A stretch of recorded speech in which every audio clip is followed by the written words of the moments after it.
"Diana," I shouted, stomping through the gravel, "you stole my fuel." She didn't even flinch, just turned pink blazer, glowing like arrogance made flesh. "Correction," she said, voice dripping honey. "We removed a violation." I pointed at the 6 hollow tanks. "That's 8 months of propane you left my grandson in a freezing house." Her smile sharpened. "Then maybe you should have followed the rules, Mr. Brennan." "Rules?" I stepped closer, fist tightening around the deed. "You drained my property without a warrant. That's theft." She leaned in. "That's compliance." I laughed once short, cold. "No, ma'am. That's your last mistake. My name is Marcus Brennan. I'm 61, retired Air Force logistics, and I don't freeze easy. 23 years keeping soldiers warm in war zones taught me 2 things: protect your people and document everything. Diana had just made a tactical error. She'd targeted someone who knew exactly how to fight back. I grabbed my phone and called 911. "I need to report a theft. Someone drained my propane tanks overnight without authorization." The dispatcher sounded skeptical. "Sir, was this your HOA?" "I'm not in the HOA. My property is private, and I have security footage of the theft." That changed her tone. "Officers are on the way." 2 patrol cars arrived within 20 minutes. I showed them the empty tanks, the cut fence lock, and most importantly, the security footage. 2:40 a.m. A commercial tanker truck, 2 men in hazmat suits pumping fuel from my tanks, and Diana Castellano herself standing under the work lights, pointing, directing, supervising. Officer Rodriguez watched the footage twice. "Mr. Brennan, you're saying the HOA president was present during the removal?" "She orchestrated it." He exchanged looks with his partner. "That's not typical HOA enforcement. That's coordinated. It's theft," I said flatly. "And my grandson is asthmatic. Without heat, he's at medical risk." Rodriguez made notes. "We'll file a report, but HOAs have legal protections. You might need a lawyer." "I know. I'm calling one now." Patricia Vance didn't sugarcoat it. "They're wrong, but this won't be easy. HOAs hire expensive lawyers and drag cases out until homeowners run out of money." "I don't plan to run out," I said. She smiled slightly. "Good. Then, let's make them bleed." That afternoon, I did something Diana wouldn't expect from a harmless old veteran. I posted the security footage online, raw, unedited, with a simple caption: "HOA president caught on camera stealing propane from disabled veteran's grandson. 2:40 a.m. No warrant, no notice." In Phoenix, winter nights hit 35 degrees. My grandson has asthma. This is how Diana Castellano enforces community standards. The video hit 5,000 views in an hour. Then 50,000 by evening when local news picked it up. Channel 12 sent a reporter. I showed her the empty tanks, the cut lock, Tyler's inhaler. Mrs. Castellano claims this was a safety removal. She said, "Does she know you're a retired Air Force logistics officer with 23 years of experience managing fuel systems in war zones?" I looked directly at the camera. If she'd asked, I would have explained that my system is county approved, professionally installed, and safer than most residential setups in Arizona. But she didn't ask. She just took. The segment aired at 6 p.m. My phone started ringing at 6:03. "Mr. Brennan, this is Carmen Rodriguez. Diana did something similar to me last year, destroyed my chicken coop while I was out of town, killed all 10 birds. I was too scared to fight back. Document everything." I told her dates, photos, any communications. We're not alone anymore. By midnight, 17 people had called. Each had a story. Each had been terrorized into silence. Until now. Diana's empire was cracking, but I hadn't seen her countermove coming. 3 days later, a sheriff's deputy knocked on my door with a restraining order, not against Diana, against me. "Mr. Brennan, you're prohibited from posting about Mrs. Castellano online, contacting Desert Vista residents, or approaching within 500 feet of HOA property." I stared at the paper, heart sinking. On what grounds? Harassment and defamation. She's filed a civil suit claiming your video damaged her reputation and endangered her safety. Anonymous online threats were traced to people who watched your video. I didn't threaten anyone. She's not claiming you did. She's claiming you incited others. Court date is set for 2 weeks. Patricia called it a SLAP suit, strategic lawsuit against public participation. It's designed to silence you through legal costs and time, but we can fight it. How long? 6 months minimum, maybe a year. Legal fees could hit $40,000. I looked at Tyler doing homework at the kitchen table, wearing 2 jackets because the house was 52 degrees. The space heater I'd bought buzzed in the corner, barely keeping up. I don't have $40,000. I don't have 6 months. Then we need to move fast, Patricia said. File for expedited discovery. Force them to produce records before they can bury us in procedure. But that night, things escalated. I woke at 2 a.m. to breaking glass. Someone had thrown a brick through my living room window. Taped to it was a printed screenshot of my address with a note. Veterans who lie about Hoa's deserve what they get. My hands shook as I called 911. Tyler was crying in his bedroom. The house was freezing cold air pouring through the broken window. Officer Rodriguez arrived within minutes, the same cop who'd taken my original theft report. Mr.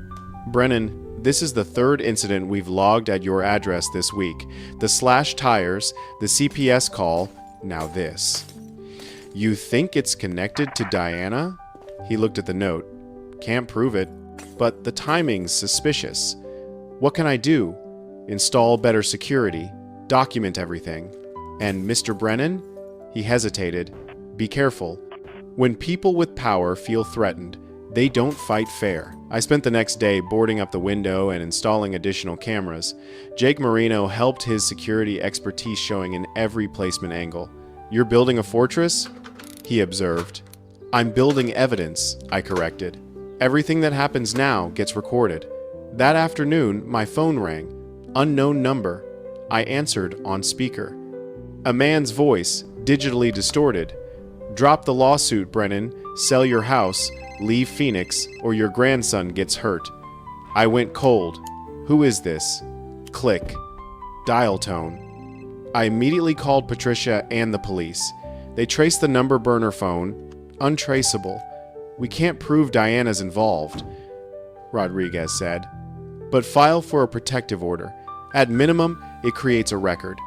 The hearing for my protective order was scheduled for the same day as Diana's restraining order hearing. Judge Santos heard both cases back to back. I presented evidence, the slashed tires, the brick, the phone threat, the CPS report, all occurring after I'd posted the video. Deanna's lawyer argued there was no direct evidence connecting his client to any incidents. Your Honor, Mrs. Castellano is a respected community leader being victimized by a disgruntled homeowner's smear campaign.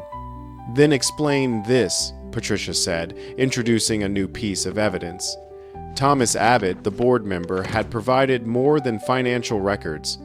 He'd given us Diana's private email account, the one she used for sensitive communications. In it were messages to someone named Robert, her husband.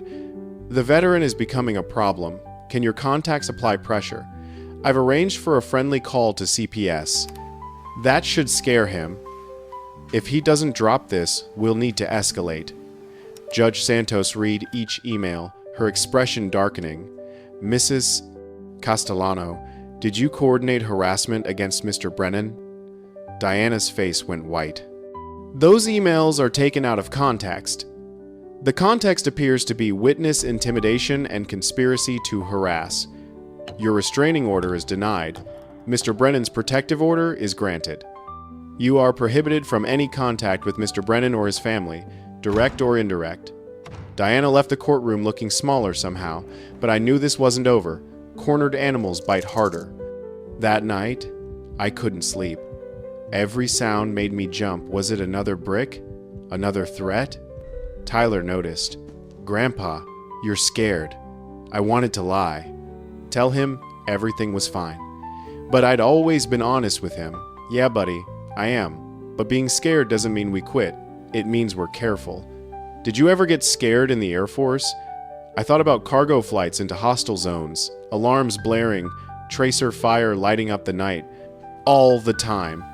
But you know what got me through? What? Remembering what I was fighting for. Not just a mission, people, family, home. He hugged me. Then we keep fighting. 7 years old, tougher than I'd ever been. The next morning brought unexpected help. A local veterans organization called Desert Warriors had seen the news coverage. Their president, a retired Marine named Sarah Castellano, no relation to Diana, offered pro bono legal support. "We don't let people terrorize our veterans," she said simply. "How can we help?" Within a week, Desert Warriors organized a fundraiser. Other veterans showed up with supplies, space heaters, blankets, firewood for our backup fireplace. A local propane company, owned by a Navy veteran, offered to refill my tanks at cost once the legal situation resolved. Diana messed with the wrong guy. The owner said, "We take care of our own." The community support overwhelmed me, but it also painted a bigger target. Diana's next move was strategic and vicious. She held a press conference. Wearing a navy blue suit, the pink blazer was gone now. Her image consultant must have advised against it. She stood before cameras with tears in her eyes. "I've dedicated 5 years to serving Desert Vista Estates," she said, voice trembling. "And now I'm being vilified by a man who refuses to follow basic safety regulations. Mr. Brennan claims to be a veteran, but we've found inconsistencies in his service record." The lie was perfect. Subtle enough to plant doubt, specific enough to sound researched, vague enough to avoid immediate fact-checking. Local news ran with it. HOA president questions veterans' claims in heated property dispute. My phone exploded. Angry messages, accusations, stolen valor tags on my social media. Even some of my Air Force buddies reached out confused. "Marcus, what's she talking about?" I pulled my DD 214 military discharge papers and posted them publicly. Every date, every deployment, every commendation. "Diana Castellano is lying," I wrote. "Here's my proof. Where's hers?" But the damage was done. Doubt spreads faster than truth. Even Patricia looked worried. "Marcus, this is bad. She's turned public opinion against you. Some of our plaintiff witnesses are getting cold feet. Then we prove she's lying." Completely. Undeniably. "How?" I thought about it. "We make her do it under oath." Patricia filed an emergency motion for expedited discovery, specifically requesting Diana's communications regarding any investigation into my military service. If she's claiming she verified inconsistencies, she needs to produce her sources. The hearing was brutal. Diana's lawyer fought hard. "This is a fishing expedition, Your Honor. Mrs. Castellano's statement was based on publicly available information." "What publicly available information?" Judge Santos interrupted. "Specifically," the lawyer stammered, "general online research. Did your client contact the Department of Defense, Veterans Affairs, any official military records office?" I don't believe so, Your Honor." Then she lied. Santos looked at Diana. "Mrs. Castellano, did you or did you not investigate Mr. Brennan's military service before publicly questioning it?" Diana stood slowly. "I relied on information provided by a community member. Name them." "I." It was anonymous. "So you publicly accused a veteran of stolen valor based on an anonymous tip you never verified?" Silence. Judge Santos's voice turned to ice. "Discovery granted. Mrs. Castellano, you will produce all communications related to your statement about Mr. Brennan's service. You have 72 hours. The documents arrived on a Friday. What they revealed wasn't just damaging, it was criminal. Diana hadn't received an anonymous tip. She'd created the allegation herself, drafting a memo to her lawyer asking him to find inconsistencies in my record. When he'd refused, saying no inconsistencies existed, she'd made the statement anyway. She'd knowingly lied to damage my credibility. Patricia smiled when she saw it. "This is defamation, and it's premeditated. We can add it to the civil case. But more importantly, It destroyed Diana's remaining public support. Veterans organizations across Arizona issued statements condemning her. Desert Vista residents who defended her went quiet. The local news that had run her press conference issued a correction and apology. Diana's empire wasn't just cracking, it was collapsing. But she had one final play. 2 days before our major court hearing, Tyler collapsed at school. Asthma attack, severe. They rushed him to Phoenix Children's Hospital. I drove 90 miles per hour, hands shaking, praying harder than I had in 20 years. He was stable when I arrived, oxygen mask on, color returning, alive. Thank God, alive. The doctor pulled me aside. Mr. Brennan, Tyler's asthma is worsened by cold exposure and stress. Has he been in consistently heated environments? I felt like I'd been punched. We've had heating issues. I've been using space heaters. That's not sufficient. He needs a warm, stable environment, especially at night. This attack was triggered by prolonged cold exposure and anxiety. Anxiety? He told the school nurse he's scared someone will hurt his grandpa. That level of stress in a 7-year-old with asthma. The doctor didn't finish. He didn't need to. I sat beside Tyler's hospital bed, holding his small hand, watching him breathe through the oxygen mask, and felt something break inside me. I'd been so focused on fighting Diana, on winning, on justice, that I'd missed what it was costing Tyler. The fear, the cold, the instability. Maybe Diana was right. Maybe I should just sell, take the money, move somewhere warm and safe where Tyler could breathe easy, start over. Grandpa? Tyler's voice was muffled through the mask. I'm here, buddy. Did we lose? I couldn't answer. Grandpa, did we lose? Tears ran down my face. I don't know. Tyler pulled off the oxygen mask. The nurse would have scolded him. We can't lose. Diana's mean. If we quit, she'll be mean to someone else. Tyler, you're in the hospital because of this fight. I'm in the hospital because she stole our heat. That's not your fault. He grabbed my hand tighter. We can't quit, Grandpa. Mom always said you never quit. Not in the Air Force. Not ever. We're Brennans. We don't freeze. I lost it. Completely. Crying in a children's hospital room while my 7-year-old grandson reminded me who I was supposed to be. A nurse knocked quietly. Mr. Brennan, there are some people here to see you. I wiped my eyes, expecting Patricia or Jake. Instead, the room filled with 15 people. Carmen Rodriguez, Victor Chen, Beth Morrison, Thomas Abbott, other residents I'd met briefly, Sarah from Desert Warriors, even Officer Rodriguez, off duty, in civilian clothes. Carmen spoke first. We heard about Tyler. We took up a collection. She handed me an envelope. Inside was $8,000 in checks and cash for his medical bills and to refill your propane tanks. Right now, tonight. You don't have to. You stood up when we were too scared, Victor said. Now we stand with you, Beth added quietly. Diana's terrorized this neighborhood for 5 years. You're not just fighting for your house anymore, Marcus. You're fighting for all of us. And we're not letting you do it alone. Tyler pulled his oxygen mask off again. See, Grandpa, we didn't lose. The nurse tried to put it back on. Tyler waved her away. We have friends. Friends don't let you freeze. I couldn't speak, could barely breathe. These people, some I'd known for weeks, some for days, had become family. Patricia pushed through the crowd. I have news. The Arizona Attorney General's office just filed criminal charges. 12 counts of theft, 8 counts of fraud, 4 counts of elder abuse, 2 counts of organized crime. Diana Castellano was arrested an hour ago. The room erupted in cheers. Tyler pumped his small fist in the air. We didn't lose. No, I said, finding my voice. We didn't lose. That night, after Tyler fell asleep and the visitors had left, I sat in the hospital chair watching my grandson breathe steady and calm. He'd reminded me of something I'd forgotten in the chaos of legal battles and death threats. This wasn't about winning or losing. It wasn't about Diana or the HOA or property rights.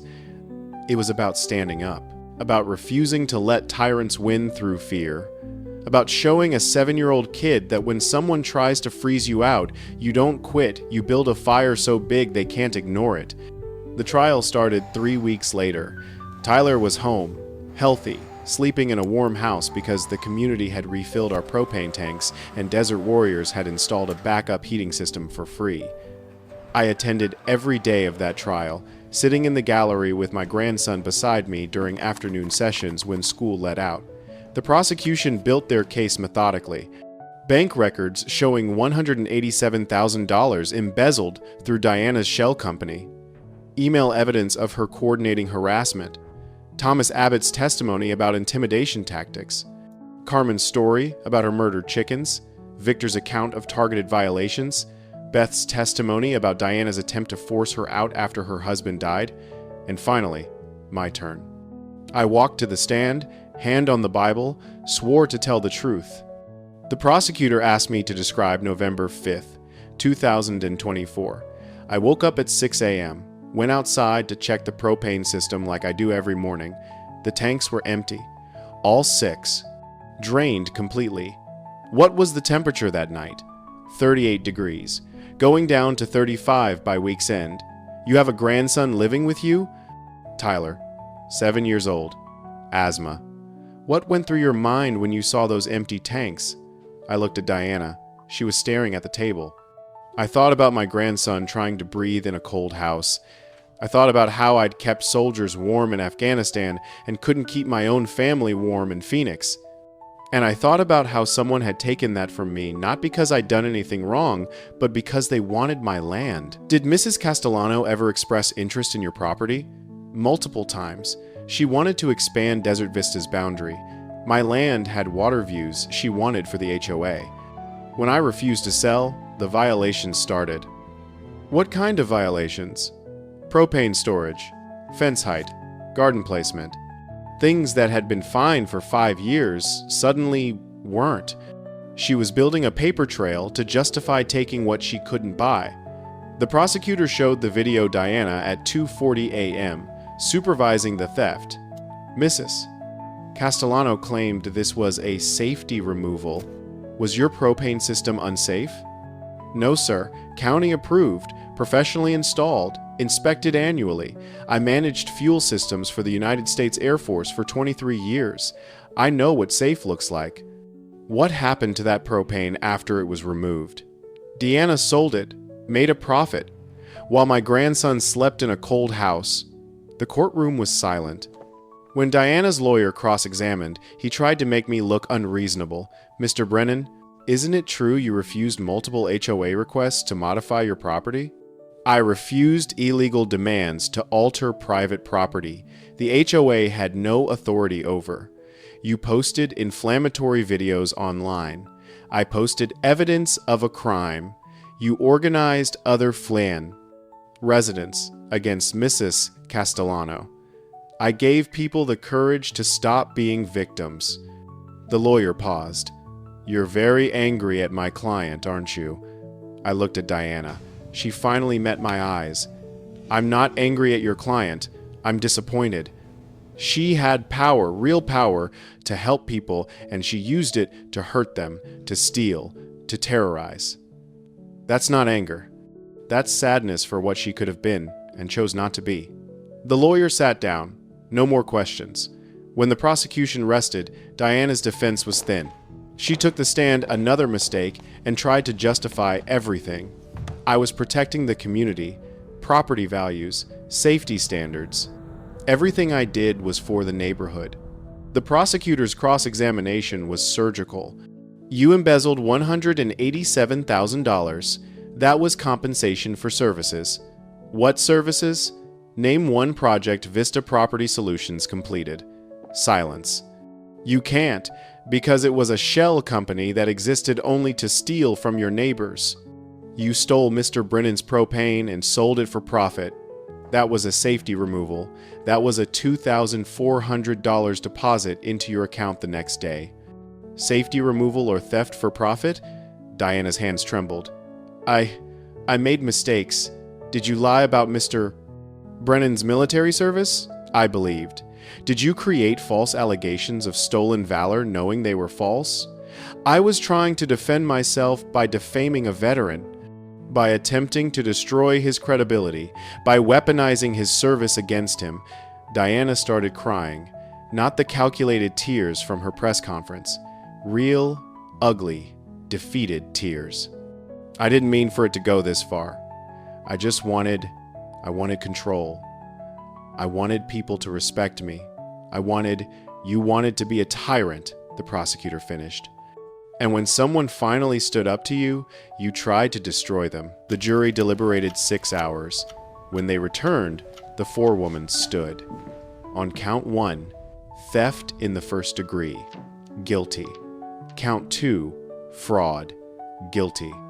Count 3, organized fraud under RICO statutes, guilty. All 47 counts, guilty, guilty, guilty. Diana collapsed into her chair, hands covering her face.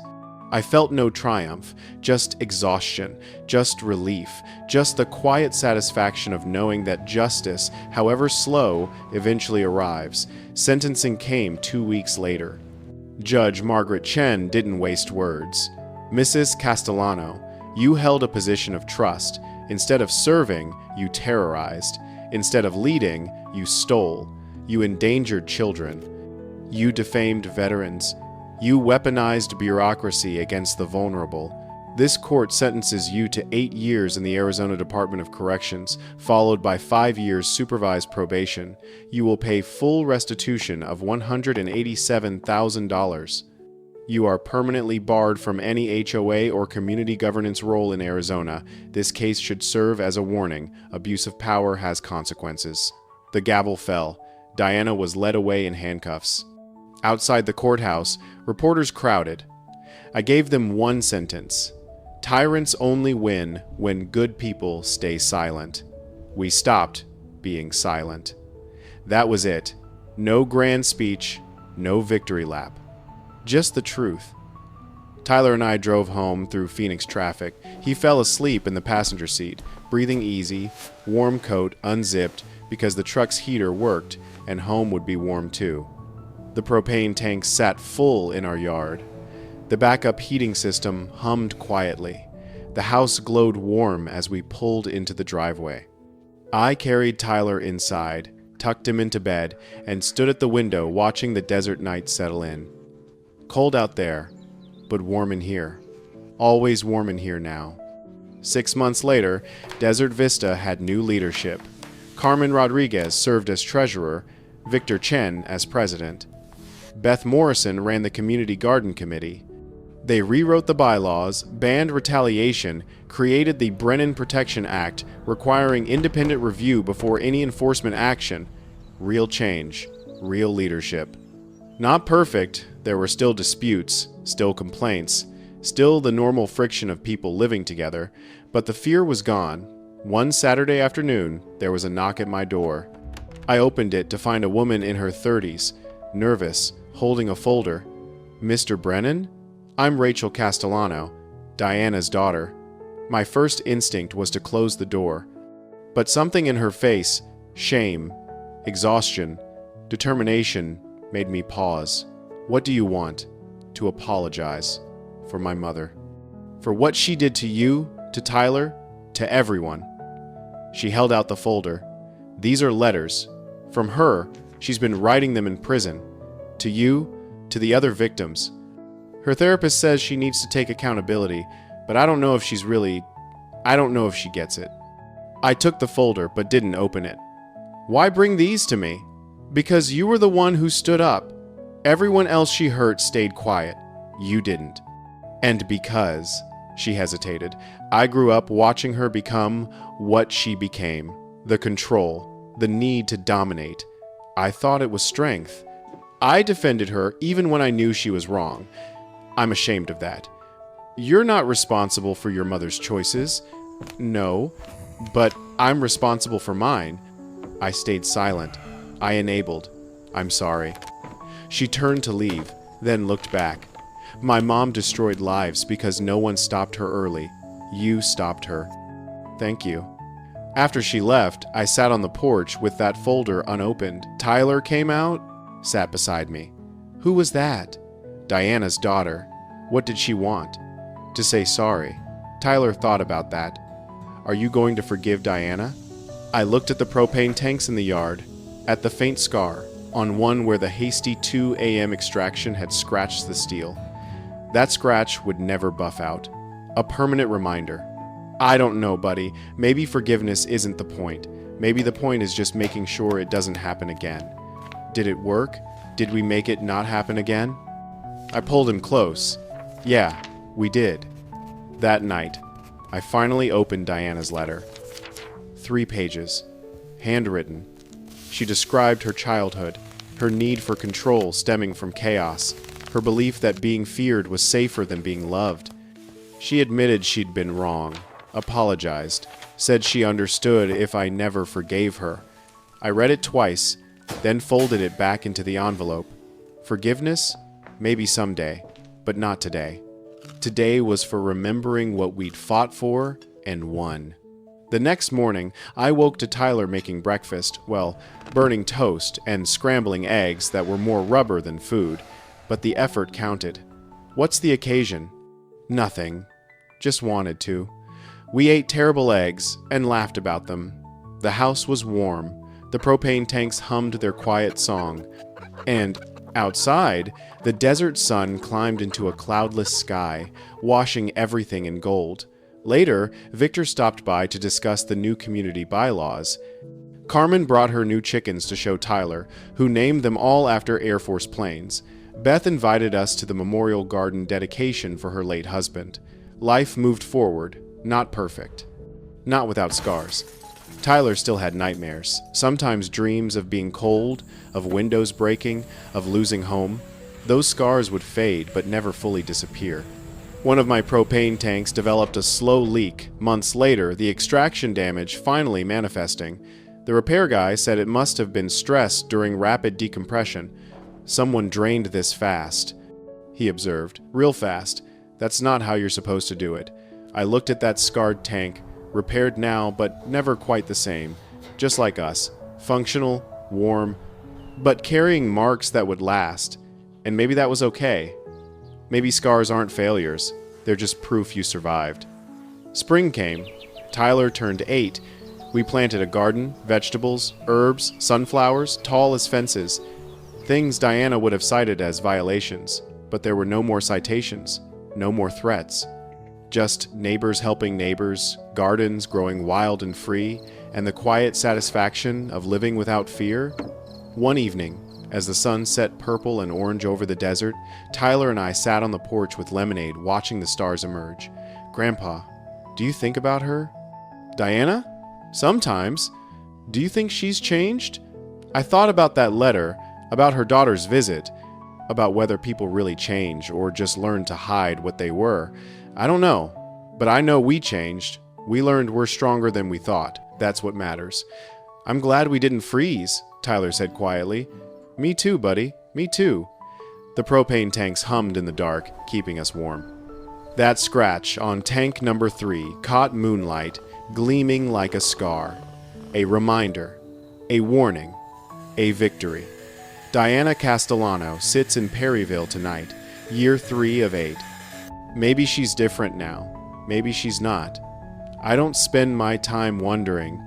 My time is for Tyler's soccer games, for the garden that needs weeding, for Saturday barbecues with neighbors who've become family. Good problems. Human problems. The kind that make life worth living. The kind Diana never understood because she was too busy trying to control everything around her to actually live. The propane tanks still hum. The backup heating system still works. And every cold desert night when Tyler sleeps warm and safe, when I hear that quiet mechanical purr of fuel keeping my grandson comfortable, I remember they tried to freeze us out. They failed. Not because I was stronger, not because I was smarter, but because when they pushed, I pushed back. When they lied, I showed truth. When they tried to make me quit, I remembered what I was fighting for. Sometimes, late at night, when everyone's asleep and the house is quiet, I walk outside and touch that scarred propane tank. The metal is cold under my palm, but inside, the fuel waits ready to burn, to warm, to sustain. That's the thing about scars. They mark where you've been hurt, but they also prove you healed. They show you survived. And sometimes, when the light hits them right, they shine. The fire's still burning, and it's not going out.